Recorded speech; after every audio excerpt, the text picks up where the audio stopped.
بسم اللہ الرحمن الرحیم۔ السلام علیکم ناظرین۔ سب سے زیادہ بے حیا قوم حضرت لوط علیہ السلام کی قوم تھی۔ یہ عورتوں کو چھوڑ کر مردوں میں دلچسپی رکھتے تھے، خاص کر مسافروں میں سے کوئی خوبصورت لڑکا ہوتا یہ لوگ اسے اپنا شکار بنا لیتے۔ تلمود میں لکھا ہے کہ اہل سدوم اپنی روزمرہ زندگی میں سخت ظالم، دھوکے باز اور بدکار لوگ تھے۔ کوئی مسافر ان کے علاقے سے باخریت نہیں گزر سکتا تھا۔ مزید آگے بڑھنے سے پہلے آپ سے درخواست ہے کہ جو دوست اس چینل پر پہلی مرتبہ تشریف لے کر آئے ہیں وہ اس کو سبسکرائب کر لیں اور ساتھ لگے بیل آئیکن کو پریس کر کے ہماری حوصلہ افزائی ضرور کریں۔ ویڈیوز کو شروع کرتے ہیں۔ کوئی غریب ان کی بستی سے روٹی کا ایک ٹکڑا نہ پا سکتا تھا۔ کہیں مرتبہ ایسا ہوتا تھا کہ بحر کا آدمی ان کے علاقے میں پہنچ کر فاقوں سے ہی مر جاتا تھا، اور یہ لوگ اس کے کپڑے اتار کر اس کی لاش کو بغیر کفن کے ہی دفن کر دیتے تھے۔ اور اپنی وادی کو انہوں نے ایک باغ بنا رکھا تھا جس کا سلسلہ میلوں تک پھیلا ہوا تھا۔ اس باغ میں وہ انتہائی بے حیائی کے ساتھ بدکاریاں کرتے تھے۔ حضرت لوط علیہ السلام نے انہیں توحید کی دعوت دی اور بدکاری کے اس عمل سے توبہ کرنے کا حکم دیا۔ حضرت لوط علیہ السلام نے یہ کہا، کیوں کرتے ہو؟ کیا تم عورتوں کو چھوڑ کر مردوں کی طرف مائل ہوتے ہو؟ حقیقت یہ ہے کہ تم احمق لوگ ہو۔ تو پھر حضرت لوط علیہ السلام اہل سدوم کو دن رات وصیت نصیحت کرتے رہے، لیکن اس قوم پر اس کا کوئی اثر نہ ہوا۔ حالانکہ وہ بد نصیب بہت فخر انداز میں یہ کام کرتے تھے، انہیں حضرت لوط علیہ السلام کا سمجھانا بھی برا لگتا تھا۔ لہٰذا انہوں نے صاف صاف کہہ دیا کہ اگر تم ہمیں اس طرح بھلائی کا حکم دیتے رہے اور ہمارے کاموں میں مداخلت کرتے رہے تو ہم تمہیں اپنے شہر سے نکال دیں گے۔ حضرت لوط علیہ السلام نے نصیحت تبلیغ کا سلسلہ جاری رکھا، لہٰذا ایک دن اہل سدوم نے خود ہی عذاب الہی کا مطالبہ کر دیا۔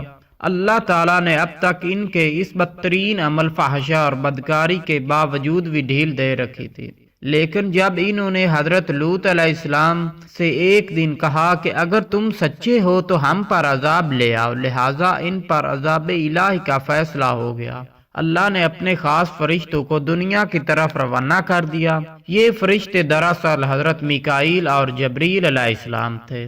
پھر یہ فرشتے حضرت لوط علیہ السلام کے گھر تشریف لے آئے۔ حضرت لوط علیہ السلام نے جب ان خوبصورت نوعمر لڑکوں کو دیکھا تو سخت گھبراہٹ اور پریشانی میں مبتلا ہو گئے۔ انہیں یہ خطرہ محسوس ہونے لگا کہ اگر ان کی قوم کے لوگوں نے انہیں دیکھ لیا تو نہ جانے وہ ان کے ساتھ کیا سلوک کریں گے۔ حضرت لوط علیہ السلام کی بیوی اس نے آپ پر ایمان نہیں لایا تھا، وہ دراصل منافق تھی، وہ کافروں کے ساتھ تھی، لہٰذا اس نے جا کر اہل سدوم کو یہ خبر دی کہ حضرت لوط علیہ السلام کے گھر دو نوجوان لڑکے مہمان ٹھہرے ہوئے ہیں۔ یہ سن کر بستی والے دوڑتے ہوئے حضرت لوط علیہ السلام کے گھر پہنچے۔ حضرت لوط نے کہا کہ یہ خوبصورت میری قوم کی لڑکیاں ہیں، یہ تمہارے لیے جائز ہیں اور پاک ہیں، اللہ سے ڈرو، مجھے میرے مہمانوں کے سامنے رسوا نہ کرو۔ کیا تم میں سے کوئی بھی شائستہ آدمی نہیں ہے؟ حضرت لوط علیہ السلام کی بات کو سن کر یہ لوگ بولے کہ تم بخوبی واقف ہو کہ ہم تمہاری بیٹیوں سے کوئی حاجت نہیں، اور جو ہماری اصل چاہت ہے اس سے بخوبی تم واقف ہو۔